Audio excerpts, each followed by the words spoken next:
যোগ্যতা রাখেন এমন নারীরাই জামায়াতের সংরক্ষিত পদে সংসদ সদস্য হবে বলে জানিয়েছেন দলটির সহকারী সেক্রেটারি জেনারেল এবং মিডিয়া বিভাগের প্রধান এহসান মাহবুব জোবায়ের।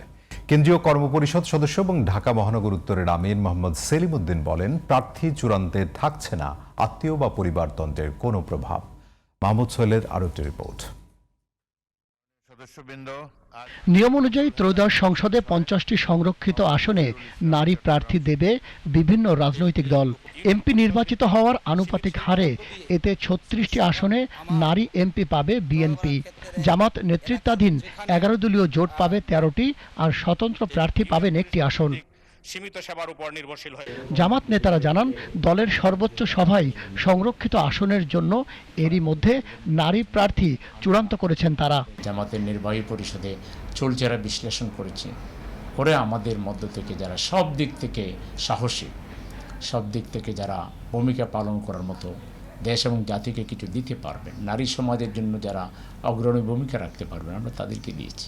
ঢাকার বাইরে থেকেও বড় বড় শহরগুলো থেকে, চট্টগ্রাম, রাজশাহী, সিলেট, এই সমস্ত শহর থেকেও আমরা বা বিভাগীয় শহর থেকেও সেখানকার যারা দায়িত্বে আছে, নেতৃত্ব দিচ্ছেন, আমরা এদের মধ্য থেকেও অনেককে বাছাই করেছি। নেতারা জানান, আত্মীয় বা পরিবারতন্ত্রে বিশ্বাসী না জামাত, তাই যোগ্যরাই পাবেন এমপি হওয়ার সুযোগ। পারিবারিক প্রথা, পরিবার প্রথা কিংবা দলের নেতার স্ত্রী কিংবা অমুকের বোন, এরকম কোনো মুখ চেনা, মুখ দেখে কোনো কাউকে নির্বাচিত করব না। তারা স্বমহিমায়, স্বগৌরবে, তাদের মেধা, মনন, যোগ্যতার কারণে, তাদের ভূমিকার কারণে তারা নিয়োগ পাবেন। জাতীয় সংসদের মতো জায়গাতে যারা যাবেন, তারা যাতে জাতির কণ্ঠস্বর হতে পারে, তার এলাকা থেকে তিনি যাতে সব সমস্যাগুলো সামনে এনে সুন্দর করে কথা বলতে পারেন।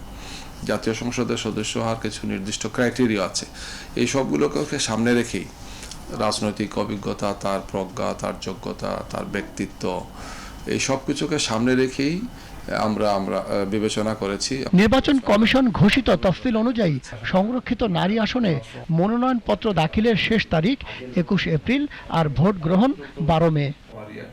Mahmud Sohel, GTV news, Dhaka.